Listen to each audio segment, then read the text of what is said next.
Hello, नमस्ते, प्रणाम, स्वागत है आप सभी का माई पाठशाला पर एक बार फिर से। आज का जो सेशन है वो बहुत बढ़िया होने वाला है। पूरा वीडियो आखिरी तक देखना। वीडियो के आखिरी में फिलर्स फॉर्म में क्विज मिलेंगे, उनके आंसर्स आप कमेंट बॉक्स में कमेंट कर देना। देखो, ऑलरेडी हम बहुत ज़्यादा परेशान हैं, पूरा वर्ल्ड परेशान है कोविड-19 को लेकर। तो इसी बीच हम इकोनॉमी को कैसे बूस्ट करें, कैसे धीरे धीरे बढ़ाएं, तो वो अलग अलग तरीके हैं। उसी तरीकों में एक तरीका ये भी हुआ कि हम जो अपना एविएशन वाला पार्ट है उसको भी शुरू करें। ठीक है, तो जैसे ही फ्लाइट चालू हुई तो उसमें कुछ समस्याएं थी, उसको लेकर द हिंदू में एक एडिटोरियल आया और वहाँ के कुछ वर्ड्स हम देखेंगे, जिसमें सबसे पहला वर्ड है हमारे पास कॉन्सेंसस। बहुत ही कॉमन सा वर्ड है। कॉन्सेंसस का मतलब क्या होता है? एक प्रकार का agreement, an opinion that all members of a group agree with. अगर आप सिनोनिम देखो तो अकॉर्ड, कॉन्सेंट, कॉन्कॉर्ड और यूनिसन। अगर एंटोनिम देखो तो डिसएग्रीमेंट, डिससेंसन, ये एक अच्छा वर्ड हो सकता है, और डिस्कॉर्ड। यूज देखो, ये सबसे पहली लाइन लिखी थी एडिटोरियल में सबसे ऊपर कि विथ नो कॉन्सेंसस, बिना किसी एग्रीमेंट के, मतलब विथ नो कॉन्सेंसस, कोई एग्रीमेंट नहीं है इसके साथ ही। किस चीज को लेकर? ऑन हेल्थ मॉनिटरिंग, हेल्थ की मॉनिटरिंग को लेकर। किसके हेल्थ की मॉनिटरिंग को लेकर? Of passengers. कहां पे? Among states. तो मतलब स्टेट्स में पैसेंजर्स की हेल्थ को मॉनिटरिंग को लेकर कोई भी एग्रीमेंट नहीं है, मतलब कोई प्रावधान नहीं है कि किस तरह से उनकी हेल्थ मॉनिटरिंग होगी। जो ट्रेवल है वो बना रहता है, और कैसा बना रहता है? रिस्की बना रहता है। Travel remains risky. क्लियर हो गया? चलो नेक्स्ट वर्ड देखो। नेक्स्ट वर्ड है हमारे पास एप्रीहेंशन। देखो, एक वर्ड होता है एप्रीहेंड, एप्रीहेंड, जिसका मतलब होता है टू कैच। इसी वर्ड से बना हुआ है। इसी में एक मतलब ये भी होता है चिंता व्यक्त करना, तो इसी का ये नाउन फॉर्म है एप्रीहेंशन। तो एप्रीहेंशन का मतलब हो गया वरी और फियर दैट समथिंग अनप्लीजेंट में हैपन, कि कुछ मतलब कुछ अजीब हो सकता है, इस तरह का चिंता व्यक्त करना एप्रीहेंशन। एंजाइटी, अनइजीनेस, डिस्क्वाइट और मिसगिविंग। मिसगिविंग एक अच्छा वर्ड हो सकता है, अनइजीनेस भी हो सकता है। एंटोनिम के तौर पे कामनेस, ईज या फिर पीस। यूज देखो, कुछ चीफ मिनिस्टर एक्सप्रेस किए, क्या एक्सप्रेस किए? तो अप्रीहेंशन, मतलब चिंता व्यक्त किए। किस बात को लेकर? प्रीमेच्योर रिजम्पशन, ये पहले ही जो चालू कर दिया गया है, किस चीज को? सिविल एविएशन को।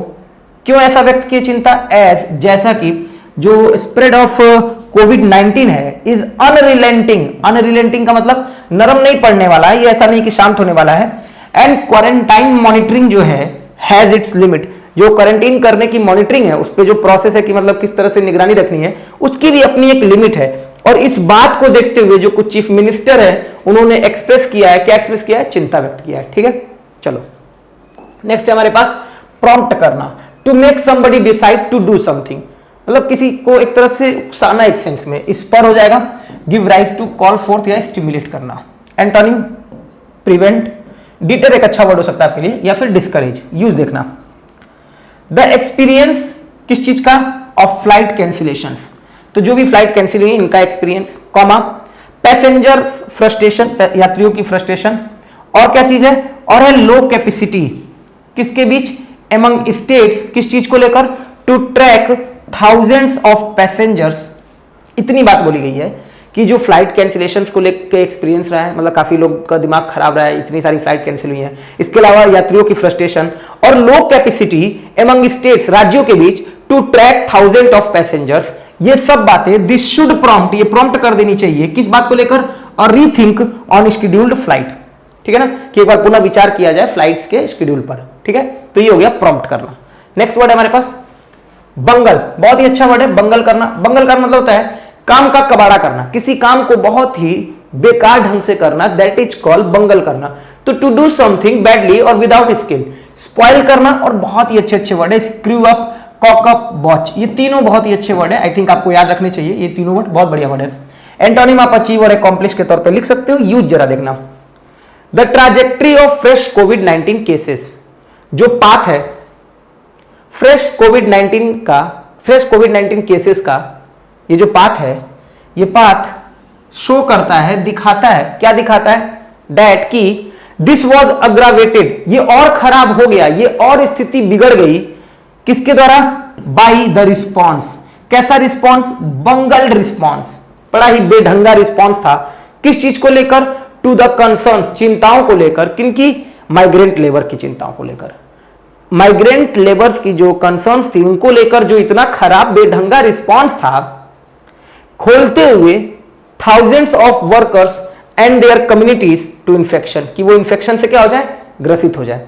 तो ये जो पाथ है फ्रेश कोविड-19 केसेस का, वो दिखाता है कि ये एग्रावेटेड हो गया बाय द बंगल रिस्पॉन्स, बेढंग का जो रिस्पॉन्स था माइग्रेंट लेबर्स के कंसर्न को लेकर, कॉमा खोलते हुए, एक्सपोज करते हुए हजारों की संख्या में जो वर्कर थे और उनके कम्युनिटीज थे टू इन्फेक्शन के लिए।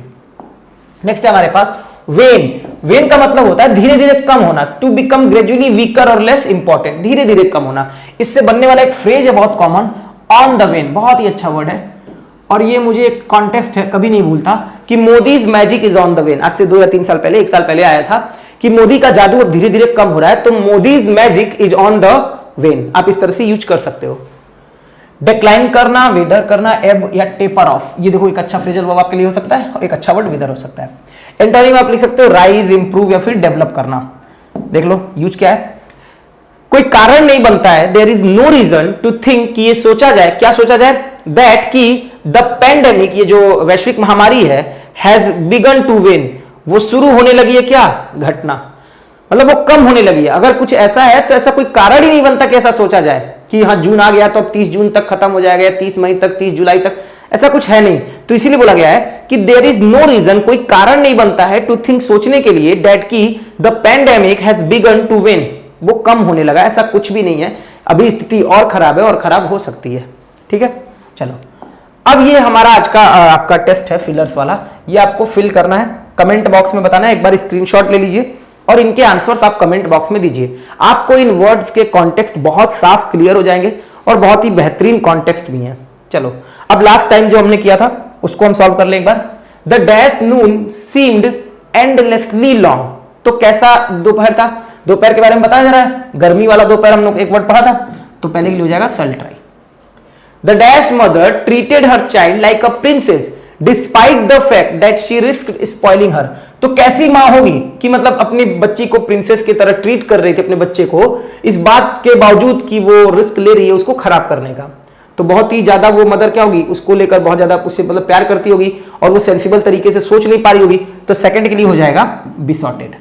थर्ड है हमारे पास luckily no one was hurt, कोई हर्ट नहीं हुआ इन द डैश, तो वहां एक भगदड़ हुई होगी तो इसीलिए मिले, थर्ड वर्ड हो जाएगा मिले।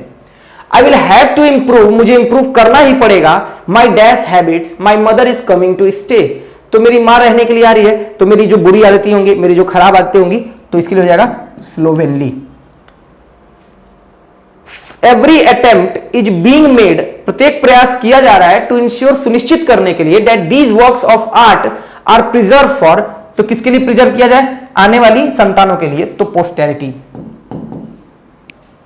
Losing money in this way, इस तरीके से पैसा खोना, टॉट, उसने सिखाया, यंग बॉय, उस यंग बॉय को, और डैश लेसन, एक अच्छा लेसन, एक सही ढंग का लेसन, हालांकि वो अनप्लीजेंट था, तो सिक्स्थ के लिए हो जाएगा सैल्यूटेरी।